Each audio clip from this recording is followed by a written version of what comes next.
नमस्कार दोस्तों, स्वागत है आपका हमारे चैनल कथा प्रदेश में। आज की कहानी है खुदी पार्ट 2, जो कि मुंशी प्रेमचंद के द्वारा लिखी गई है। तो चलिए शुरू करते हैं आज की कहानी। मुसाफिर ने जहरीली हंसी हंसकर कहा, बदनसीबों की तकदीर में और क्या है, रोना धोना और डूब मरना, यही उनकी जिंदगी का खुलासा है। पहली 2 मंजिल तो तय कर चुका, अब तीसरी मंजिल और बाकी है। कोई दिन वह पूरी हो जाएगी, ईश्वर ने चाहा तो बहुत जल्द। यह एक चोट खाए हुए दिन के शब्द थे। जरूर उसके पहलू में दिन है, वरना यह दर्द कहाँ से आता। मुन्नी बहुत दिनों से दिल की तलाश कर रही थी। बोली, कहीं और वफा की तलाश क्यों नहीं करते। मुसाफिर ने निराशा के भाव से उत्तर दिया, मेरी तकदीर में नहीं, वरना मेरा क्या बना बनाया घोंसला उजड़ जाता। दौलत मेरे पास नहीं, रूप रंग मेरे पास नहीं, फिर वफा की देवी मुझ पर क्यों मेहरबान होने लगी। पहले समझता था वफा दिन के बदले मिलती है, अब मालूम हुआ और चीजों की तरह वह भी सोने चांदी से खरीदी जा सकती है। मुन्नी को मालूम हुआ मेरी नजरों ने धोखा खाया था। मुसाफिर बहुत काला नहीं, सिर्फ सांवला। उसका नाक नक्श भी उस आकर्षक जान पड़ा।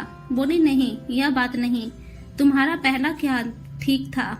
यह कहकर मुन्नी चली गई। उसके हृदय के भाव उसके संयम से बाहर हो रहे थे। मुसाफिर किसी ख्याल में डूब गया। वह इस सुंदरी की बातों पर गौर कर रहा था। क्या सचमुच यहाँ वफा मिलेगी? क्या यहाँ भी तकदीर धोखा न देगी? मुसाफिर ने रात उसी गांव में काटी। वह दूसरे दिन भी न गया। तीसरे दिन उसने एक फूस का झोपड़ा खड़ा किया।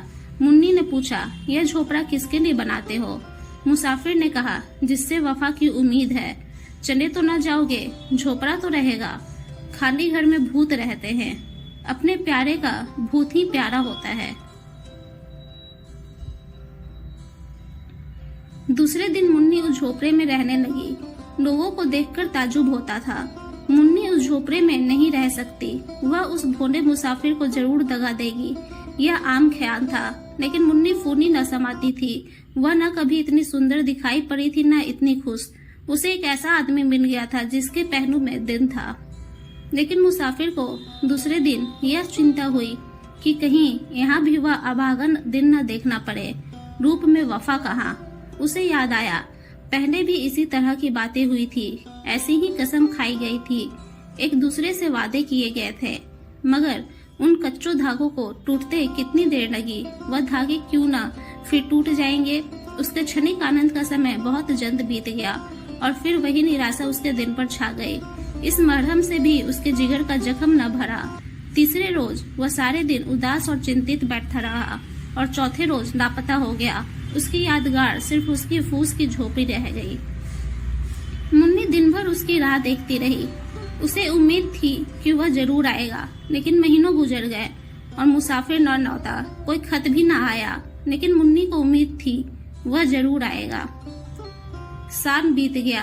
पेड़ों में नई नई कोपलें निकली, फूल खिले, फल लगे, काली घटाएं आई, बिजली चमकी, यहाँ तक कि जाड़ा भी बीत गया और मुसाफिर न लौटा। मगर मुन्नी को अब भी उसके आने की उम्मीद थी। वह जरा भी चिंतित न थी, भयभीत न थी। वह दिन भर मजदूरी करती और शाम को झोपड़े में पड़े रहती। लेकिन वह झोपड़ा अब एक सुरक्षित किला था, जहाँ सिरफिरों की निगाहें के पांव भी नंगरे हो जाते थे। एक दिन वह सिर पर लकड़ी का गट्ठा लिए चली आती थी। एक रसिक ने छेड़खानी की, मुन्नी, क्यों अपने सुकुमार शरीर के साथ यह अन्याय करती हो? तुम्हारी एक कृपा दृष्टि पर इस लकड़ी का बराबर सोना न्यौछावर कर सकता हूँ। मुन्नी ने बड़ी घृणा के साथ कहा, तुम्हारा सोना तुम्हें मुबारक हो, यहाँ अपनी मेहनत का भरोसा है। क्यों इतनी उतराती हो? अब वह लौट कर न आएगा। मुन्नी ने अपने झोपड़े की तरफ इशारा करके कहा, वह गया कहाँ जो लौट कर आएगा? मेरा होकर वह फिर कहाँ जा सकता है? वह तो मेरे दिल में बैठा हुआ है। इसी तरह एक दिन एक और प्रेमी जन ने कहा, तुम्हारे लिए मेरा महल हाजिर है, इस टूटे फूटे झोपड़े में क्यों पड़ी हो? मुन्नी ने अभिमान से कहा, इस झोपड़े पर 1 लाख महल न्यौछावर है। यहाँ मैंने वह चीज पाई है जो और कहीं न मिली थी और न मिल सकती है। यह झोपड़ा नहीं है, मेरे प्यारे का दिल है।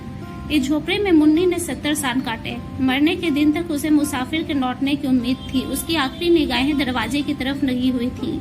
उसके खरीदारों में कुछ तो मर गए, कुछ जिंदा है। मगर जिस दिन से वह एक की हो गई, उसी दिन से उसके चेहरे पर दीप्ति दिखाई पड़ी, जिसकी तरफ ताकते ही वासना की आंखें अंधी हो जाती। खुद ही जब जाग जाती है तो दिन की कमजोरियां उसके पास आते डरती हैं।